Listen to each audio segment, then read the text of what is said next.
दोस्तों, ऐसा कहा जाता है कि knowledge is a potential power, but to realise that power you have to use that power, you have to share that power. आप सुन रहे हैं हर्षवर्धन पडोले को वैल्यू एडिशन में। वैल्यू एडिशन में हम आपके लिए लाते हैं छोटी छोटी कहानियां, कुछ ऐसी कहानियां जो रोज आपकी जिंदगी में थोड़ा थोड़ा वैल्यू एड करेंगी, जो over a period of time आपकी पर्सनैलिटी को एक बेहतरीन तरह से शेप कर सकती है। तो चलिए सुनते हैं आज की कहानी। आज की कहानी हमने आपके लिए लाई है एक गुरुकुल से। एक गुरुकुल हुआ करता था जहां पर एक बहुत बड़े गुरु महाराज थे जो बहुत प्रसिद्ध थे, दूर दूर तक उनके चर्चे थे। दूर दूर से शिष्य उनके पास आते थे, शिक्षा लेते थे, दीक्षा लेते थे और फिर अपने अपने काम पर चले जाते थे।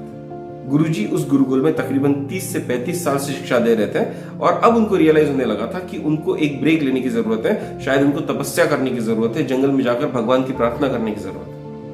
गुरुजी बहुत दिन से इस विचार पर सोच रहे थे, लेकिन फिर उन्होंने एक दिन फैसला लिया कि इस विचार पर वो अमल करेंगे, जंगल में जाएंगे और तपस्या करेंगे। लेकिन इस प्लान में एक छोटी सी दिक्कत थी। गुरुजी को आश्रम छोड़ने से पहले, जंगल जाने से पहले अपना उत्तराधिकारी, अपना सक्सेसर डिसाइड करना था, जो उनके अब्सेंस में उनके गुरुकुल का, उनके आश्रम का ख्याल रख सके। तो गुरुजी ने शुरुआत की अपना उत्तराधिकारी ढूंढने की। तकरीबन 3 महीने उन्होंने अपने बहुत सारे शिष्यों का एनालाइज किया, उनको परखा, उनको जाना और फाइनली उन्होंने 2 ऐसे कैंडिडेट आइडेंटिफाई किए जिनमें पोटेंशियल था उनके गुरुकुल को चलाने का, उनका उत्तराधिकारी बनने का। उन्होंने अपने दोनों शिष्यों को बुलाया और उन दोनों को समझाया कि किस तरह से वो जंगल जाना चाहते हैं, तपस्या करना चाहते हैं और ये किस तरह से उम्मीद कर रहे हैं कि वो 2 में से कोई एक उनका उत्तराधिकारी बनेगा और इस गुरुकुल को आगे ले जाएगा। जब दोनों ने ये बात सुनी तो थोड़े से भावुक हो गए, क्योंकि उनके गुरुजी उनको छोड़कर जाने वाले थे, लेकिन इस बात से खुश भी थे कि गुरुजी ने उनको लायक समझा उस आश्रम को चलाने के लिए, अपना उत्तराधिकारी बनने के लिए। गुरुजी ने उन दोनों से कहा, लेकिन जाने से पहले मैं तुम दोनों की एक परीक्षा लेना चाहता हूं, क्या तुम तैयार हो? तो दोनों ने कहा, हाँ गुरुजी, हम तैयार हैं। गुरुजी ने उन दोनों को देखा, एक हल्की सी स्माइल की और अपनी कुटिया में अंदर चले गए। जब गुरुजी बाहर आए तो उनके दोनों हाथों में 2 मुट्ठी गेहूं थे। गुरुजी ने दोनों शिष्यों को एक एक मुट्ठी गेहूं दिए और बोला, देखो बेटा, मैं जंगल जा रहा हूं तपस्या करने के लिए, लेकिन मुझे ये नहीं पता कि मैं तपस्या से वापस आऊंगा या नहीं आऊंगा। लेकिन अगर मैं तपस्या से वापस आया तो मैं चाहूंगा कि जैसे और जितने गेहूं मैंने तुमको दिए, तुम उतने ही और वैसे गेहूं मुझे वापस करो। दोनों शिष्यों ने गुरुजी को एक हल्की सी स्माइल दी और हामी भरी। उनकी स्माइल देखकर गुरुजी के चेहरे पर भी स्माइल आ गई और गुरुजी हंसते हंसते अपनी तपस्या करने के लिए जंगल की तरफ निकल चले। गुरुजी के जाने के बाद दोनों शिष्य अपनी अपनी कुटिया में गए और सोचने लगे कि किस तरह से जो गेहूं उनको मिले हैं वो जैसे और जितने हैं उतने ही अपने गुरुजी को वापस कर सके। पहले शिष्य ने एक कपड़ा लिया, उसमें सारे गेहूं रखे और उन गेहूं की एक पोटली बना दी। उस पोटली को उसने ले जाकर भगवान के पास रखा। अब जब भी वो भगवान की पूजा करता, वो उस पोटली की भी पूजा करता, इस भाव से कि वो जब पोटली की पूजा कर रहा है तब वो अपने गुरुजी को याद कर रहा है, उनकी भी पूजा कर रहा है।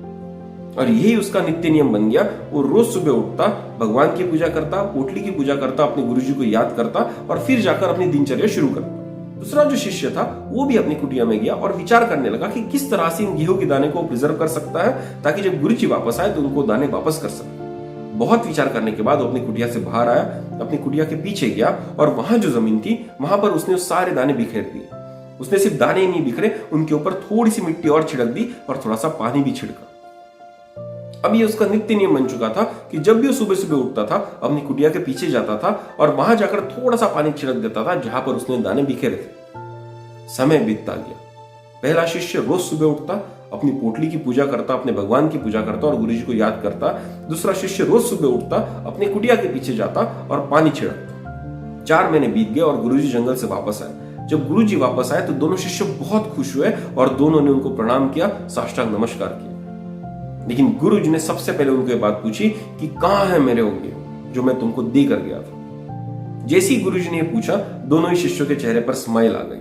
दोनों अपनी अपनी कुटिया में गए और वापस आए। पहला शिष्य अपनी पोटली लेकर आया और गुरुजी को बोला, देखिए गुरुजी, मैंने आपके सारे दिए हुए गेहूं एक पोटली में बंद कर रखे थे और ये रही पोटली, इसमें सारे गेहूं हैं। गुरुजी ने उसके हाथ से वो पोटली ली और उसको हल्की से स्माइल की और पोटली को ओपन किया। लेकिन जब उन्होंने पोटली को ओपन किया तो उनको हल्की सी निराशा हुई। उन्होंने उस शिष्य को कहा कि तुमने क्या सोचकर उन गेहूं के दानों को इस पोटली में बंद किया था? शिष्य ने कहा कि मैं चाहता था कि जितने दाने आपने मुझे दिए और जैसे दिए वैसे के वैसे दाने मैं आपको वापस कर सकूं और एक भी दाना उसमें से ना खोए, इसलिए मैंने उनकी पोटली बनाकर रखी। मैंने सिर्फ पोटली बनाकर ही नहीं रखी, मैंने रोज उस पोटली की पूजा भी की, उसकी अर्चना भी की और आज जब वापस आए हैं आप, तब मैंने आपको वो पोटली दी है। गुरुजी ने शिष्य को देखा और कहा कि आओ देखो इस पोटली के अंदर क्या बचा। जब गुरुजी ने उस शिष्य को पोटली के अंदर की गेहूं दिखाए तो शिष्य की आंखों में पानी आ गया। उस पोटली के अंदर के आधे गेहूं सड़ चुके थे। गुरुजी ने उसको कहा, मैंने तुमको कहा था कि जितने गेहूं मैंने तुमको दिए और जैसे मैंने तुमको दिए मुझे वैसे ही वापस चाहिए, लेकिन ये गेहूं सड़ चुके हैं, इसलिए तुम ये परीक्षा में फेल हो चुके हो। अब गुरुजी ने अपनी नजर अपने दूसरे शिष्य की तरफ बढ़ाई और उसको बोला, लाओ मेरे गेहूं मुझे वापस करो। तब उस शिष्य ने तुरंत ही अपने जेब से एक पोटली निकाली और गुरुजी के सामने रख दी। गुरुजी ने जैसे ही पोटली देखी उनके चेहरे पर फिर से एक निराशा आई, क्योंकि उनको लगा कि इस शिष्य ने भी वही गलती की है जो पहले शिष्य ने की थी। लेकिन इस बार जब उन्होंने उस पोटली को खोला तो उनके चेहरे पर स्माइल आ गई, क्योंकि उस पोटली में एकदम ताजे ताजे गेहूं थे। तब उन्होंने शिष्य को कहा, ये गेहूं तो एकदम ताजा ताजा है, ये शायद वो गेहूं नहीं है जो मैं तुमको दे के गया था, क्या तुम मेरे साथ चीटिंग कर रहे हो? तो शिष्य ने कहा, नहीं गुरु महाराज, मैं आपके साथ चीटिंग कैसे कर सकता हूं? भले आप मुझे आपका उत्तराधिकारी समझे या ना समझे, लेकिन मेरे मन को जो सही लगा मैंने वो किया और वो मैं आपके साथ शेयर करना चाहूंगा। जब आप मुझे कुछ गेहूं देकर यहां से चले गए तब मैं अपनी कुटिया में गया और सोचने लगा कि मैं इन गेहूं का क्या कर सकता हूं। बहुत विचार करने के बाद मुझे लगा कि मैं इनका सदुपयोग कर सकता हूं। मैं अपनी कुटिया के पीछे गया और इन गेहूं को बो दिया। उन बोए हुए गेहूं में से जो पौधे निकले उनमें से जो गेहूं निकला उसमें से कुछ गेहूं मैंने अपने पास रख दिया आपको देने के लिए, और जो बाकी बचा हुआ गेहूं था मैंने लोगों में बांट दिया ताकि उनके काम आ सके। और आज आपके हाथ में जो गेहूं है ये वही गेहूं है जो नए पौधों में से निकला हुआ था। गुरुजी ने जब उस शिष्य की बात सुनी तो उनके चेहरे पर एक प्रसन्नता का भाव आ गया, एक आनंद का भाव आ गया, और उन्होंने उस शिष्य को अपने गले से लगा दिया। उन्होंने उसको कहा, तुम ही मेरे सच्चे उत्तराधिकारी बनने लायक हो। मैंने जो तुमको गेहूं के दाने दिए थे वो एक प्रतीक था मेरे दिए हुए नॉलेज का, मेरे दिए हुए ज्ञान का। मैं चाहता था कि जो ज्ञान मैंने तुमको दिया हुआ है, जो गेहूं के दाने मैंने तुमको दिए हुए, तुम उसको बढ़ाओ, और सिर्फ बढ़ाओ ही नहीं, उनको लोगों के साथ शेयर करो ताकि वो लोग भी जाके आगे वालों के साथ शेयर कर सके। और तुमने एग्जैक्टली वही किया। बेटा, ज्ञान बांटने से बढ़ता है, और जो गुरु इस बात को नहीं समझ सकता वो एक अच्छा गुरु नहीं बन सकता। क्योंकि तुमने इस बात को समझा, तुमने गेहूं को बोया, उसमें से कुछ नए दाने निकले, वो तुमने कुछ अपने पास रखे और कुछ लोगों के साथ शेयर किए। इसका मतलब यही है कि तुम अपने ज्ञान को लोगों के साथ बांट सकते हो, और उससे जो तुमको एडिशनल ज्ञान मिलेगा वो कुछ तुम्हारे पास भी रह जाएगा। और क्योंकि तुमने इस बात को समझा, मैं तुमको इस आश्रम का अगला उत्तराधिकारी घोषित कर। तो दोस्तों, इस कहानी से हमने क्या सीखा? इस कहानी से हमको सीखने की जरूरत है कि जो भी चीज हमारे पास है, हमारा नॉलेज, हमारे स्किल्स, हमारा पैसा, हमारी वो संपत्ति जो हमने जिंदगी भर अर्जित की है, हमको जरूरत है कि उसको जहां तक हो सके हम लोगों के साथ शेयर करें। क्योंकि अगर हम हमारी चीजें लोगों के साथ शेयर नहीं करेंगे तो उनका भी वही हाल होगा जो पहले शिष्य के गेहूं का होगा। वो गेहूं भी धीरे धीरे सड़ गए थे, और अगर हम हमारी स्किल्स, हमारा नॉलेज, हमारा धन लोगों के साथ शेयर नहीं करेंगे तो धीरे धीरे वो ज्ञान भी विलुप्त हो जाएगा, वो स्किल भी कमजोर पड़ते जाएगा। दोस्तों, साइकोलॉजी की एक थ्योरी है जिसको हम कहते हैं मास्लोज हायरार्की ऑफ नीड। इस थ्योरी के अंदर इंसान की 5 तरह की जरूरतों को, 5 तरह की नीड्स को आइडेंटिफाई किया गया। सबसे पहली नीड होती है इंसान की फिजियोलॉजिकल नीड, मतलब रोटी, कपड़ा, मकान, कुछ ऐसी नीड्स जो हमारे सर्वाइवल के लिए बहुत बेसिक है, जिसके पूरे हुए बगैर हम किसी और चीज के बारे में सोच भी नहीं सकते। हमारी दूसरी नीड्स होती है हमारी सेफ्टी नीड। हम चाहते हैं कि हमारा एक सुंदर सा घर हो जहां पर हम रात को कुछ समय शांति से बिता सके, जहां पर हम सेफ फील कर सके। हम चाहते हैं कि हमारे जॉब में एक स्टेबिलिटी हो जिसकी वजह से हम फाइनेंशियली स्टेबल फील कर सके। हर वो चीज जो हमको सेफ फील कराती है वो हमारी सेफ्टी नीड्स का पार्ट बन सकती है। हमारी तीसरी नीड्स होती है लव एंड अफेक्शन की। हम चाहते हैं कि हमारे कुछ दोस्त हो, हमारी एक फैमिली हो, लोग हमको पसंद करें, लोग हमसे प्यार करें, ताकि मुझे एक अपनापन महसूस हो सके। इनको हम कहेंगे लव एंड अफेक्शन नीड्स। दोस्तों, चौथी नीड होती है एस्टीम नीड्स।